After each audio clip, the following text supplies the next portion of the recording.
Assalamualaikum warahmatullahi wabarakatuh. Perkenalkan saya Mu'arrafah SPD CGB Angkatan 11 Kota Surabaya dari SMP Negeri 1 Surabaya. Saya akan melaksanakan diseminasi aksi nyata modul 1.4 budaya positif. Selamat menyaksikan.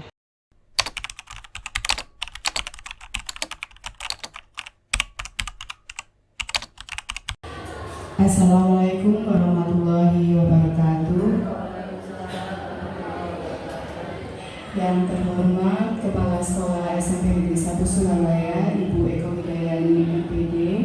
Yang terhormat Bu Mu'arrafah SPD CGB Angkatan 11. Yang terhormat pula teman-teman sejawat dari SMP Negeri 1 Surabaya. Terima kasih telah datang di acara diseminasi aksi nyata modul 1.4 budaya positif yang akan dilakukan oleh Ibu Mu'arrafah CGB Angkatan 11 SMP Negeri 1 Surabaya. Baik, untuk susunan acara diseminasi pada pagi hari ini, yang pertama pembukaan oleh Ibu Kepala Sekolah, yang kedua diseminasi yang akan dilakukan oleh Ibu Mu'arrafah SPD, yang ketiga adalah doa. Untuk mempersingkat acara, baik sekarang kita mulai untuk acara pembukaan. Kepada Ibu Eko Widayani MPD, dipersilakan. Assalamualaikum warahmatullahi wabarakatuh. Alhamdulillahirrahmanirrahim. Yang kami hormati Ibu Mu'arrafah, salah satu CGB Angkatan ke-11 dari SMP Negeri 1 Surabaya.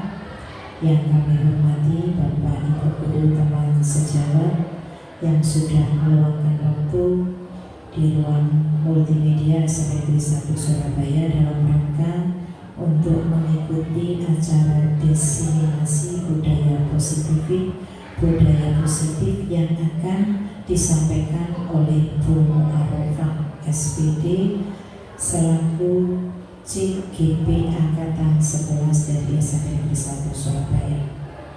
Pertama-tama marilah kita panjatkan puji syukur kehadirat Allah Subhanahu wa taala bahwasanya di pagi hari yang cukup cerah ini kita masih diberikan kesempatan oleh Allah Subhanahu wa taala untuk mensyukuri atas segala karunia dan nikmat-Nya, salah satunya adalah kesehatan, sehingga kita semua bisa berkumpul bersama-sama di ruang multimedia SMP Negeri 1 Surabaya dalam keadaan sehat walafiat untuk mengikuti bersama diseminasi terkait dengan budaya positif.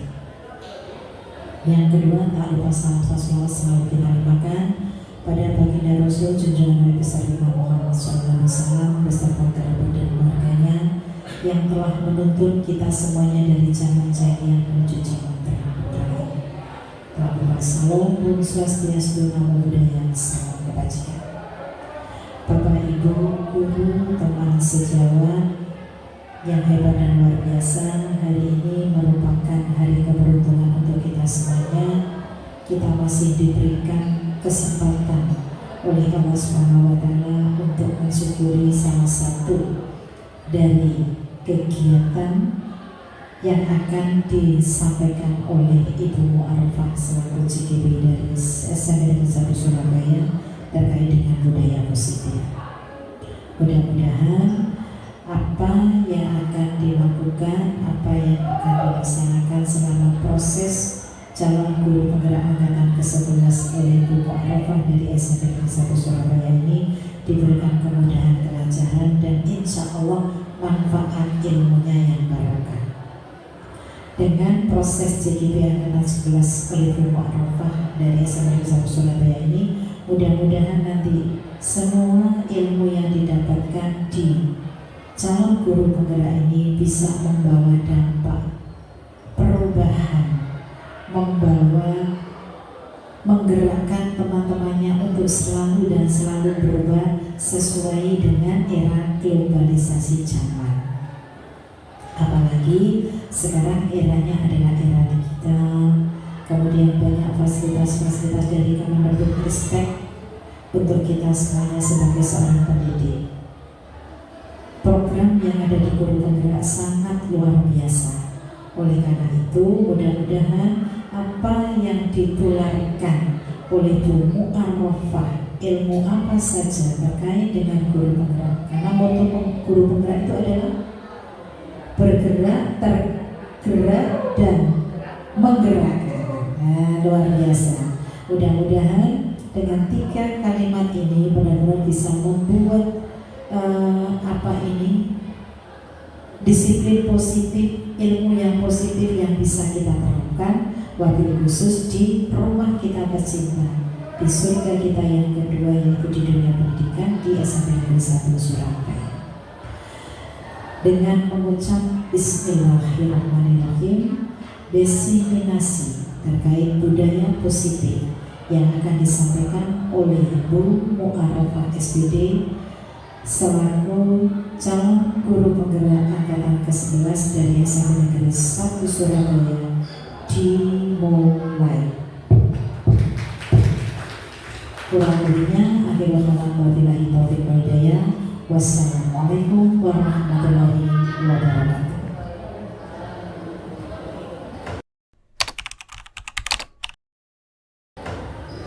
Terima kasih banyak kepada Ibu Eko Hidayani MPD yang telah memberikan sepatah dua kata untuk pembukaan diseminasi aksi nyata budaya positif yang dilakukan oleh Ibu Mu'arrofah SPD CGP Angkatan 11. Baik, untuk acara selanjutnya, acara utama kita yaitu langsung ke diseminasi yang akan dilakukan oleh Ibu Mu'arrofah SPD. Kepada Ibu Mu'arrofah SPD, silakan.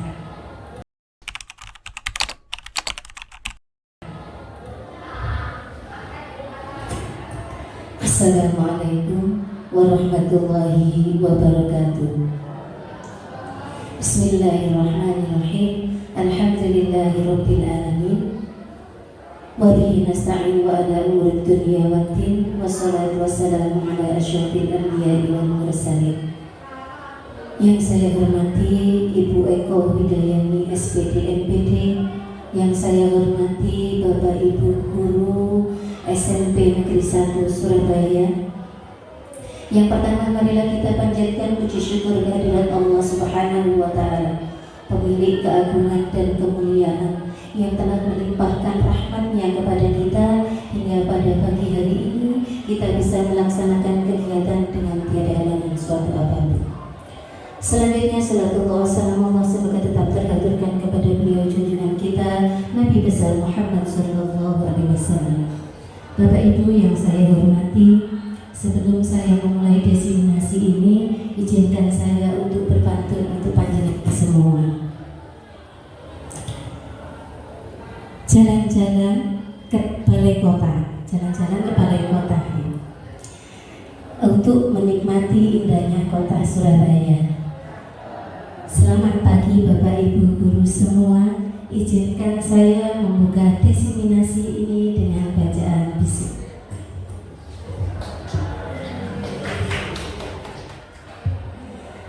Bapak Ibu yang saya hormati, aksi nyata modul 1.4 budaya positif oleh saya Bu Mu'arrofah SPD CGP Angkatan 11 Kota Surabaya dari SMP Negeri 1 Surabaya. Bapak Ibu yang saya hormati, penerapan dan diseminasi budaya positif yang pertama di sini diawali dari perubahan paradigma belajar. Filosofi pendidikan Ki Hajar Dewantoro mengibaratkan guru sebagai seorang petani yang menyemai bibit padi, kemudian menyiapkan lahan, merawat, menyiram, dan memupuk agar padi tumbuh secara maksimal. Seorang guru diibaratkan petani, mengandung maksud bahwa guru berkewajiban mengusahakan kelas atau sekolah menjadi lingkungan yang menyenangkan, menjaga dan melindungi agar karakter murid tumbuh dengan baik sesuai kodratnya. Berikutnya, disiplin positif. Disiplin positif muncul dari motivasi internal yang kuat Disiplin positif menggali potensi diri menuju sebuah tujuan bermakna, mengontrol diri, menguasai diri untuk memiliki tindakan sesuai nilai-nilai kebajikan universal, dan nilai kebajikan universal kita misalkan menerapkan P5. Berikutnya teori motivasi. Ada 3 alasan motivasi manusia dalam melakukan sesuatu. Yang pertama, menghindari ketidaknyamanan atau hukuman. Yang kedua, mendapatkan imbalan atau penghargaan dari orang lain. Dan yang ketiga, menjadi orang yang diinginkan dan menghargai diri sendiri dengan nilai-nilai yang dipercayainya. Kesimpulan dari teori motivasi ini, berdasarkan ketiga alasan tersebut, tindakan pendisiplinan dengan melakukan hukuman atau memberikan imbalan bisa disebut motivasi eksternal. Dan hal tersebut tidak akan bertahan lama. Bisa jadi dengan hukuman atau imbalan, siswa memang menjadi patuh, tapi kepatuhan itu hanya sementara dan kedisiplinannya yang diterapkan tidak mengubah karakter siswa menjadi lebih kuat. Yang D, kebutuhan dasar manusia. Berdasarkan beberapa penelitian tentang teori kontrol, semua perilaku manusia pasti memiliki tujuan. Bahkan sebuah kesalahan yang dilakukan peserta didik pasti memiliki alasan. Pemenuhan kebutuhan dasar manusia. Ada 5 kebutuhan dasar manusia, yaitu kebutuhan bertahan hidup. Contohnya kebutuhan berkaitan dengan fisik seperti makan, tidur, tempat tinggal, dan lain-lain. Yang kedua, kebutuhan cinta dan kasih sayang atau penerimaan. Yang ketiga, kebutuhan penguasaan, pengakuan akan kemampuan. Yang keempat, kebutuhan kebebasan, kebutuhan akan pilihan. Dan yang kelima, kebutuhan akan kesenangan.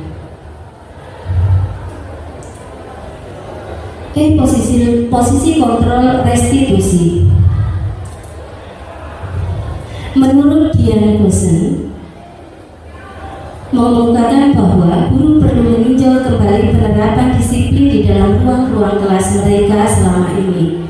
Apakah telah efektif? Apakah berpusat atau memperdekakan dan memandirikan murid? Bagaimana dan mengapa? Berdasarkan teori motivasi tadi, penerapan disiplin di sekolah harus dilakukan dengan alasan yang ketiga. Siswa melakukan kebaikan sesuai dengan keyakinan kelas atau nilai-nilai yang sudah tertanam dalam dirinya atau motivasi internal. Motivasi internal lebih berjangka lama dan membuat siswa makin kuat secara karakter. Selanjutnya, posisi kontrol restitusi.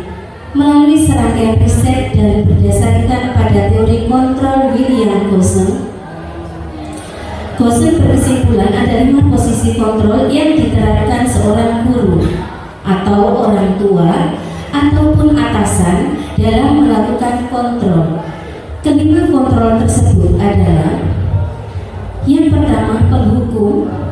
Yang kedua, membuat rasa bersalah. Yang ketiga, sebagai teman. Yang keempat, sebagai pemantau. Dan yang kelima, sebagai manajer. Yang pertama, penghukum. Seorang penghukum bisa menggunakan hukuman fisik maupun verbal.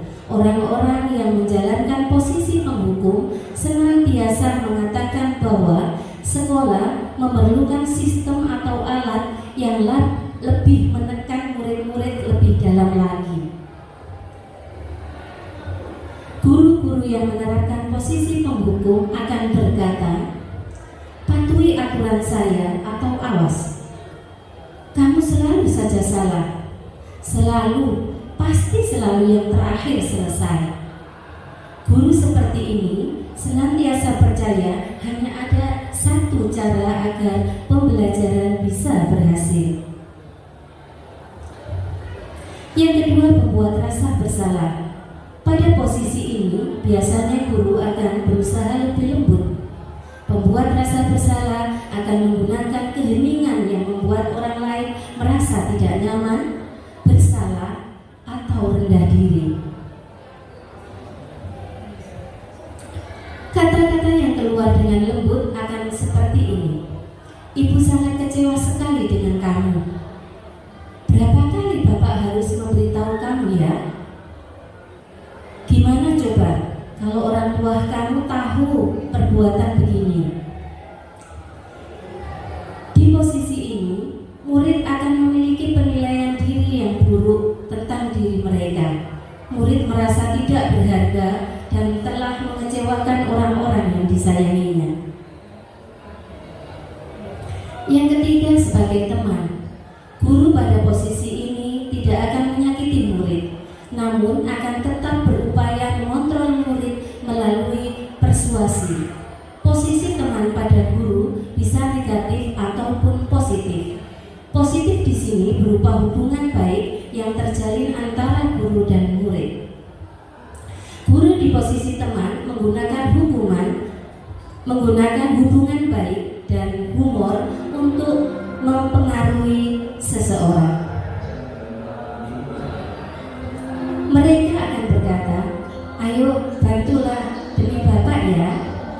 Ayo ingat tidak bantuan Bapak selama ini. Ayo ingat tidak bantuan Bapak selama ini. Ya sudah, kali ini tidak apa-apa, namun Ibu bantu bereskan. Hal negatif dari posisi teman adalah bila suatu saat guru tersebut tidak membantu, maka murid akan kecewa dan berkata, saya pikir Bapak dan Ibu teman saya. Murid merasa kecewa dan tidak mau lagi berusaha. Hal lain yang mungkin timbul adalah murid hanya akan bertindak mengikuti atau untuk guru tertentu dan tidak untuk guru lain. Murid akan tergantung pada guru tersebut. Selanjutnya, posisi pemantau. Pemantau berarti mengawasi. Pada saat kita mengawasi, kita bertanggung jawab atas perilaku orang-orang yang kita awasi. Posisi pemantau berdasarkan pada peraturan-peraturan dan konsekuensi. Dengan menggunakan sanksi atau konsekuensi, kita dapat memisahkan hubungan pribadi kita dengan murid sebagai seorang yang menjalankan posisi pemantau. Yang pertanyaan yang sering muncul pada posisi pemantau adalah, peraturannya apa? Apa yang telah kamu lakukan? Sanksi atau konsekuensinya apa? Seorang pemantau sangat mengandalkan perhitungan, catatan, data yang dapat digunakan sebagai bukti atas perilaku seseorang. Posisi ini akan menggunakan stiker, strip catatan, daftar cek. Posisi pemantau sendiri berawal dari teori stimulus respon yang menunjukkan tanggung jawab guru dalam mengontrol murid. Yang kelima, posisi manajer.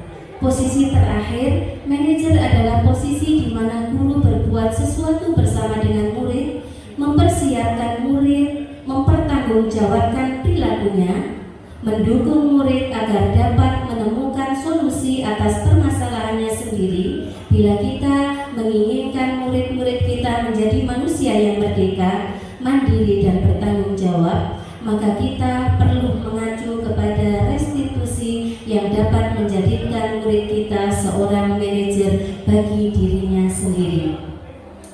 Murid diajar untuk menganalisis kebutuhan dirinya maupun kebutuhan orang lain. Di sini penekanan bukan pada kemampuan membuat konsekuensi, namun dapat berkolaborasi dengan murid bagaimana memperbaiki permasalahan yang ada.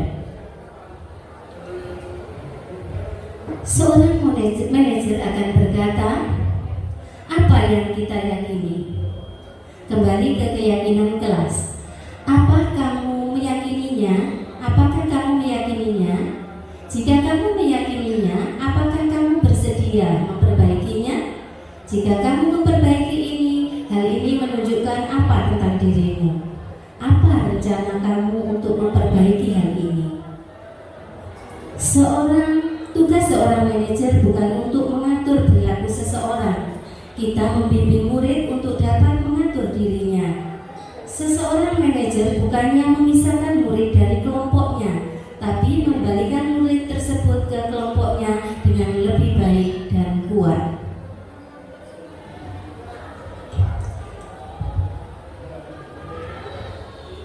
Kontrol guru yang terbaik adalah dari posisi seorang manajer. Di dalam posisi ini, sikap guru ketika melihat siswa melakukan kesalahan tidak langsung menghukum atau menasihati, tapi diawali dengan sikap memahami tindakan siswa bahwa ketika siswa bersalah itu biasa karena memang setiap manusia pasti pernah bersalah. Di sini dikenal dengan istilah menstabilkan identitas. Selanjutnya, guru juga mencoba memahami alasan atau kebutuhan dasar apa yang ingin dipenuhi oleh siswa dengan perilakunya tersebut. Ini disebut validasi tindakan yang salah. Selanjutnya, siswa diingatkan tentang keyakinan kelas dan dipancing dengan pertanyaan tentang bagaimana seharusnya sikap mereka menurut keyakinan kelas, dan tanggung jawabnya datang dari siswa sendiri. Kemudian baru ditanyakan solusi terbaik menurut siswa tersebut yang berdasarkan keyakinan tadi. Ini kita kenal dengan menanyakan keyakinan. Saat melakukan restitusi, seorang manajer tentu tidak bersikap emosional, tidak juga merasa bahwa dia yang benar dan siswa harus mengikuti aturan saya. Nah, Bapak Ibu, ini ada contoh istilah kolom. Siapa yang mengatakan dengan posisi kontrol mana yang sering mengucapkan pernyataan-pernyataan yang tersedia?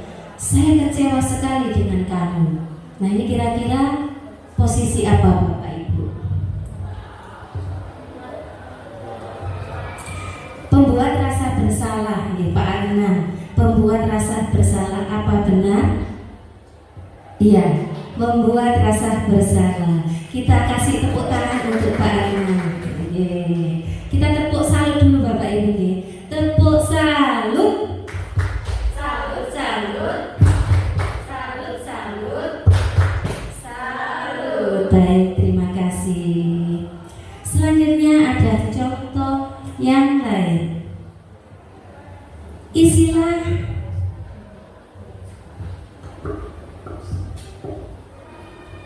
Istilah kolom memenuhi kebutuhan apa? Siswa mengucapkan pertanyaan-pertanyaan yang tersedia. Aku hebat kan? Bisa bikin bu guru ngejar aku gitu. Nah, itu kira-kira kebutuhan apa yang ingin dicapai oleh anak tersebut, Bapak Ibu? Hebat. Itu hebat nih, saya nanti yang hebat Bapak Ibu. Aku hebat kan? Bisa bikin bu guru kejar aku gitu nih. Nah, itu kira-kira kepingin apa ini murid Bapak? Memenuhi kebutuhan apa? Kebutuhan penguasaan, Bu Vivi, terima kasih. Coba kita lihat ya, penguasaan. Tepuk tangan untuk Bu Vivi. Terima kasih. Jadi untuk memenuhi penguasaan, kebutuhan untuk penguasaan. Kita lanjutkan Bapak Ibu. Selanjutnya keyakinan kelas. Keyakinan mengandung nilai-nilai kebajikan universal yang disepakati secara tersirat atau tersurat. Keyakinan kelas bersifat lebih abstrak daripada peraturan yang lebih rinci dan konkret. Keyakinan kelas berupa pernyataan-pernyataan universal. Pernyataan keyakinan kelas senantiasa dibuat dalam bentuk positif. Keyakinan kelas hendaknya tidak terlalu banyak sehingga mudah diingat dan dipahami oleh semua warga kelas. Keyakinan kelas sebaiknya sesuatu yang dapat diterapkan di lingkungan kelas tersebut. Semua warga kelas hendaknya ikut berkontribusi dalam pembuatan keyakinan kelas lewat kegiatan curah pendapat sebelum keyakinan kelas kelas dibuat.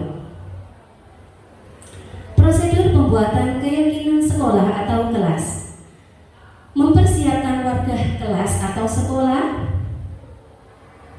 untuk bercurah pendapat yang perlu disepakati di sekolah atau kelas tersebut, mencatat semua masukan-masukan para murid, warga sekolah di papan tulis, di kertas, poster, dan semua anggota kelas atau warga bisa melihat hasil curah pendapat. Kemudian susunlah keyakinan kelas sesuai prosedur pembentukan keyakinan kelas atau sekolah. Kemudian gantilah kalimat-kalimat dalam bentuk negatif menjadi kalimat positif. Contohnya, jangan berlari di kelas atau koridor. Kalimat positifnya adalah berjalanlah di kelas atau di koridor. Setelah mengganti kalimat-kalimat yang negatif dalam bentuk positif, maka selanjutnya adalah tinjau kembali daftar curah pendapat yang sudah tercatat, kemudian dicatat di papan tulis, kemudian dicatat. Di sana masih banyak yang berupa peraturan-peraturan. Selanjutnya, ajak warga sekolah atau murid untuk menemukan nilai kebajikan atau keyakinan yang dituju dari peraturan tersebut. Setelah keyakinan sekolah atau kelas dibuat, maka semua warga kelas dipersiapkan meninjau ulang dan menyetujuinya dengan menandatangani keyakinan sekolah atau kelas tersebut, termasuk guru dan semua warga sekolah. Keyakinan sekolah atau kelas selanjutnya bisa dilekatkan di dinding kelas atau ditempelkan di papan yang ada di kelas yang mudah dilihat oleh semua warga kelas.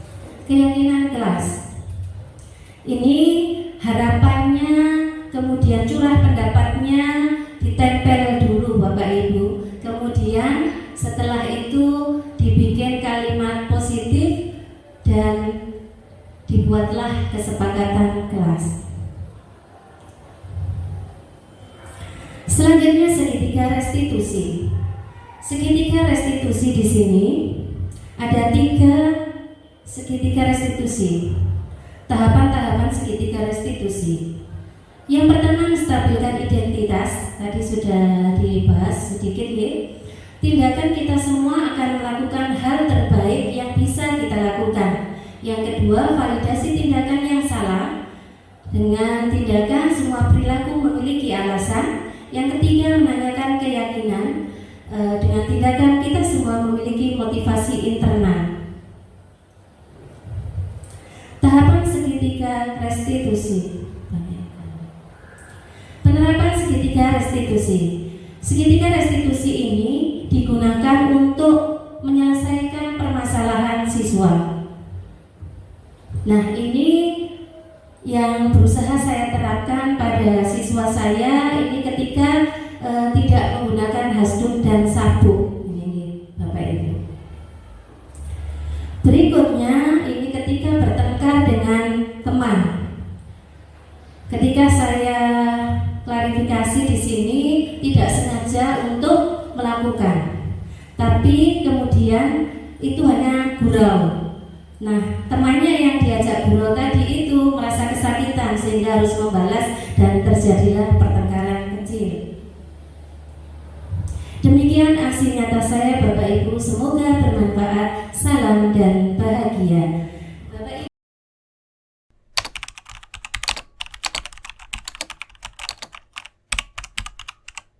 Hari ini Raffi ada yang tidak benar pada diri Raffi. Apa kira-kira Raffi? Kenapa kok hari ini Raffi tidak pakai hasduk? Sabuk juga nggak pakai ya? Iya, kenapa Raffi?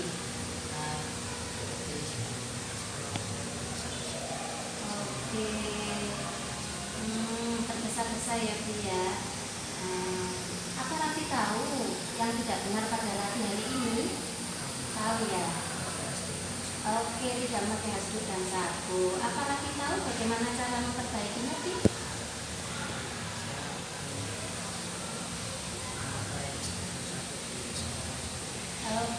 kasih Raffi pinter.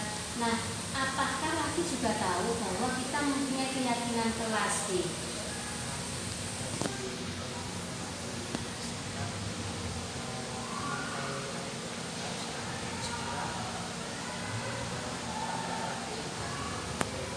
Oke Raffi, jadi Raffi merasa itu yang Raffi hari ini tidak lakukan ya.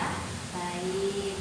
Setelah Raffi tahu kalau ada keyakinan kelas yang hari ini Raffi tidak lakukan, kira-kira di kesempatan selanjutnya apa yang akan dilakukan Raffi?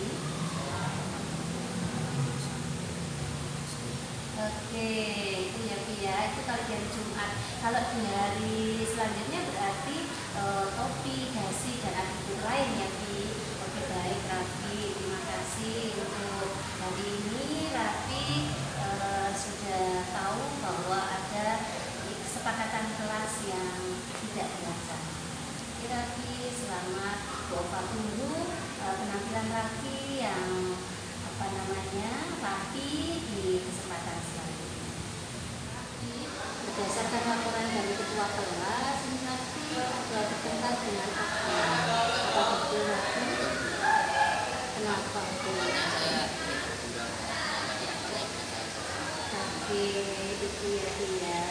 Apa Raffi tahu kalau tindakan itu tidak benar? Apa Raffi tahu bagaimana caranya menghilangkan rasa tidak nyamannya Ahmad? Saya akan minta maaf kepada Ahmad dan tidak akan mengulanginya lagi. Dan yang kedua, saya akan berhubungan baik dengan Ahmad biar terus eskalasi. Oke, terima kasih. Apa Raffi juga tahu ada keyakinan kelas yang dilanggar ya pada saat itu? Pada poin saya ada untuk saling berkomunikasi, Saling menghargai teman baik. Jadi kamu sudah tahu solusinya adalah meminta maaf, tidak mengulangi lagi, kemudian selalu menjaga ketertiban kelas dengan melaksanakan seluruh keyakinan kelas yang sudah kita buat bersama. Lebih baik berarti tidak ada masalah ya Bu ya. Nanti kedepannya bisa gurau itu bisa dengan cara yang lain, bisa dengan cara yang temannya juga ikut senang gitu ya. Jadi bukan guraunya kemudian menyakiti teman lain. Oke nanti minta maaf ke Akmal ya. Oke, terima kasih.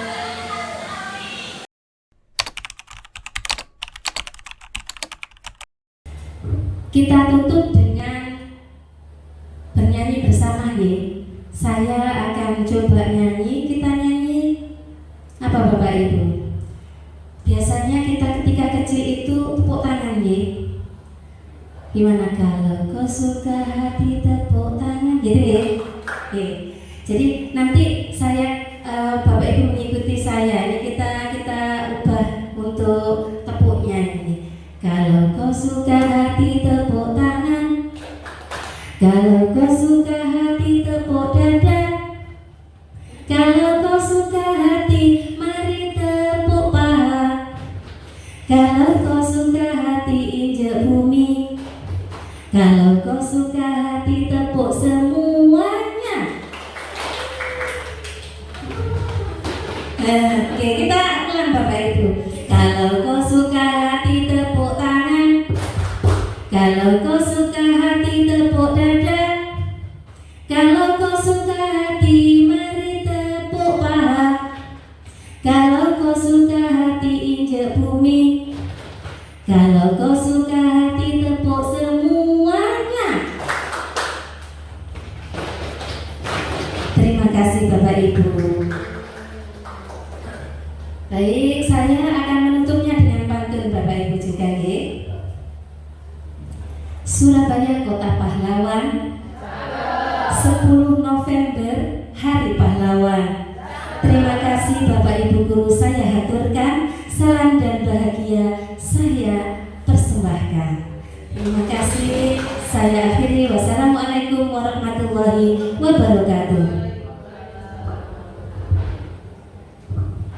Baik, itulah diseminasi aksi yang dilakukan oleh calon guru penggerak angkatan ke-11 Kota Surabaya dari SMP Negeri 1 Surabaya, Ibu Mu'arofah SPD. Semoga dengan diseminasi tersebut kita bisa memetik dan mengambil manfaat dari diseminasi tersebut. Acara yang terakhir yaitu doa yang akan dipimpin oleh Ibu Muslihah. Monggo Ibu.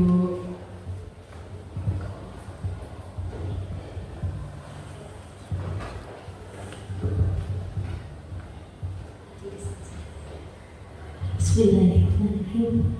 Mari teman-teman kita berdoa bersama-sama. Kita akhiri kegiatan pagi ini yaitu acara diseminasi yang disampaikan oleh Ibu Mu'arofah SPD. Semoga diberi kelancaran untuk selanjutnya selesai lulus jadi predikat guru penggerak. Amin Allahumma amin. Ala hadhihi niyatus shalihah ila hadratin Nabi Mustafa Muhammadin sallallahu alaihi wasallam wa ala alihi wa ashabihi wal qarabati wat tabi'ina wa tabi'in tabi'ihum bi ihsan ila yaumiddin. Al-Fatihah.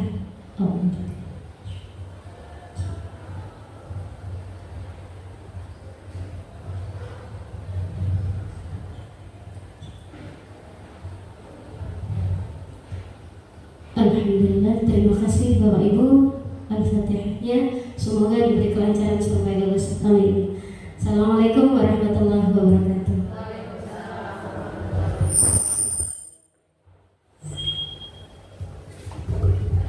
Baik, karena sudah berakhir, terima kasih atas kehadirannya teman-teman semua untuk mempersukses acara diseminasi aksi nyata budaya positif yang dilakukan oleh calon guru penggerak angkatan ke-11 Kota Surabaya dari SMP Negeri 1 Surabaya, Ibu Mu'arofah SPD.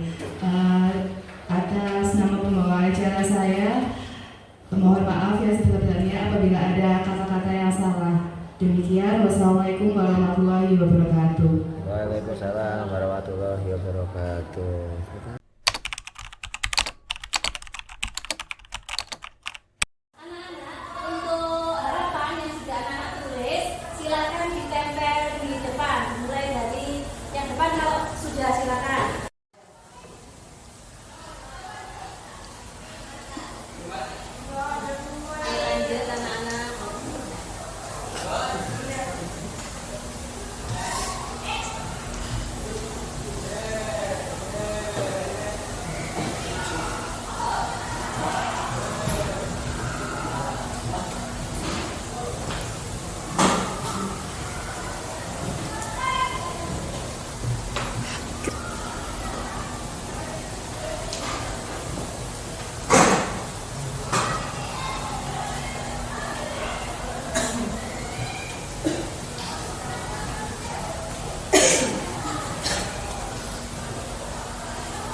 Terima kasih anak-anak untuk kesepakatan kelas. Nanti akan kita rumuskan dari harapannya anak-anak ini. Kita rubah, kita klasifikasikan yang sama. Itu nanti kita tulis dan kita rumuskan dalam kalimat yang sama. Kalimat aktif ya dalam kesepakatan kelas itu nanti akan kita rumuskan bersama dari harapannya anak-anak ini. Anak-anak, untuk harapannya anak-anak tidak datang terlambat ke sekolah. Nah, tidak datang terlambat ke sekolah. Kalimat pasifnya, kalimat aktifnya seperti apa? Kalau tadi itu bilang kalimat pasif, kita ubah ke kalimat aktif. Kalimat aktifnya apa? Selalu datang ke sekolah tepat waktu. Selalu datang ke sekolah tepat waktu. Baik, itu nanti kita jadikan poin pertama pada kesepakatan kelas kita. Selanjutnya anak-anak saling menghargai. Tidak boleh ada umpatan atau bully. Nah, berarti ini kita rumuskan dalam bentuk seperti apa? Kalimat aktifnya bagaimana? bahwa kita saling menghargai dan tidak saling membunuh orang lain. Oke, saling menghargai dalam kelas. Oke, anak-anak baik. Itu nanti akan kita jadikan kesepakatan kita yang kedua. Kesepakatan kelas yang kedua ya. Oke, anak-anak kita lanjutkan pada ini yang berikutnya. Anak-anak di sini tidak boleh keluar masuk saat pelajaran. Kemudian di sini ada menghormati guru. Kemudian ada proaktif dalam pembelajaran. Nah, kira-kira kesepakatan kelas yang bentuk kalimatnya itu aktif, kira-kira apa coba? Apa anak-anak? Tepat waktu, proaktif dalam pembelajaran, tidak boleh keluar masuk dan seterusnya. Kira-kira apa? Apa anak-anak? Silakan. Ini keluar dari kelas harus izin dulu sama guru atau Oke, baik. Seperti itu anak-anak, berarti itu masuk ke bagian dari poin selanjutnya. Menghormati Bapak Ibu guru, aktif dan proaktif dalam pembelajaran. Gitu ya. Oke anak-anak. Baik, selanjutnya di sini anak-anak tepat waktu mengumpulkan tugas. Kemudian selalu menggunakan atribut dan seragam lengkap ke sekolah. Tidak boleh ada yang tidak lengkap atributnya. Nah, ini kita rumuskan dalam kalimat aktif yang bagaimana? selalu memakai atribut lengkap dan rapi. Selalu memakai atribut lengkap ya, selalu memakai atribut lengkap ketika datang ke sekolah. Oke, itu kesepakatan kita bersama anak-anak ya. Baik, itu nanti kita catat di poin selanjutnya. Berikutnya di sini anak-anak ada harapan yang tertulis di sini. Ini adalah anak-anak melaksanakan tugas sholat, berarti pembiasaan ini ya, bertemu dengan teman dan seterusnya, harus salam, harus sopan, harus santun. Nah, ini kira-kira kalimatnya yang tepat untuk kita jadikan kesepakatan kelas yang mana kira-kira? Ya, silakan. Selalu berkomunikasi aktif sesama teman dalam satu kelas dengan 5S. Oke, selalu berkomunikasi dengan teman itu selalu menggunakan 5S ya. Oke, nah anak-anak itu kan dalam satu kelas, berarti kalau cukup besar sekolah ya. Oke, baik, itu akan masuk ke poin selanjutnya. Terima kasih anak-anak untuk kesepakatan kita ini. Kita akan bentuk, kita akan wujudkan dan kita akan tempel bersama di kelas.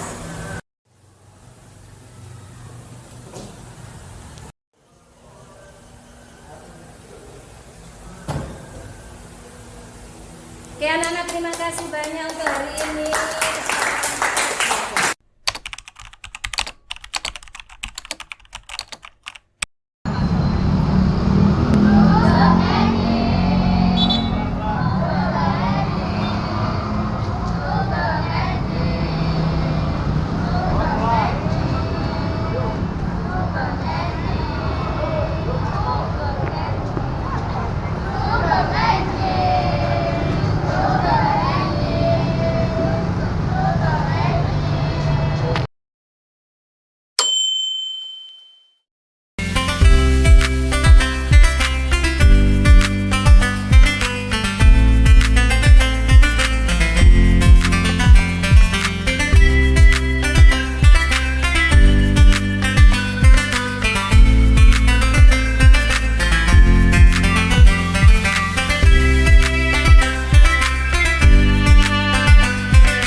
seperti dicantumkan pada surat Al-Maidah ayat 39. Faman taba min ba'di zulmihi wa aslaha fa innallaha yatubu alaihi innallaha ghafurur rahim. Maka barang siapa atas nama bangsa Indonesia, Soekarno Hatta.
Pendidikan guru dan alhamdulillah ini sudah masuk ke pendampingan individu kedua, di mana nanti Arafah ini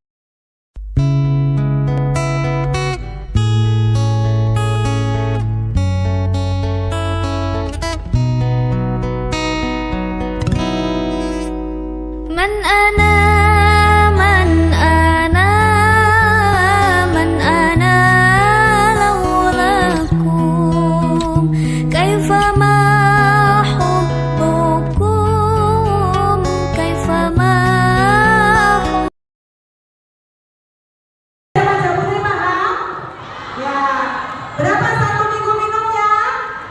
1 kali pintar. Adik-adik akan mendapatkan 4 tablet. Berarti ini untuk 1 bulan. Kakak-kakak bisa dari ujung sana sama ujung sini aja, nggak usah jalan ke tengah-tengah.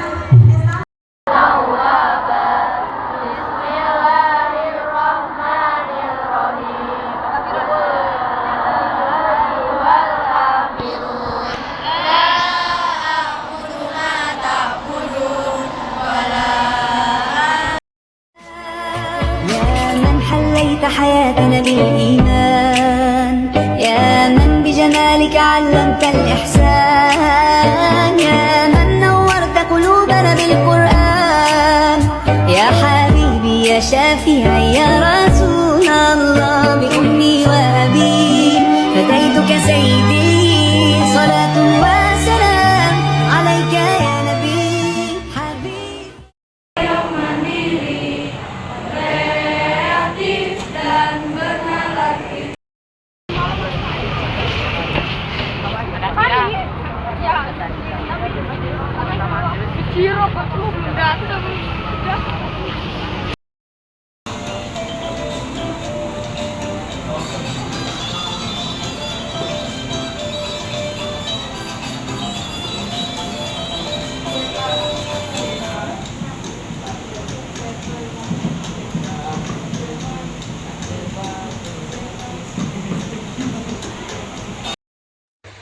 Demikian aksi nyata modul 1.4.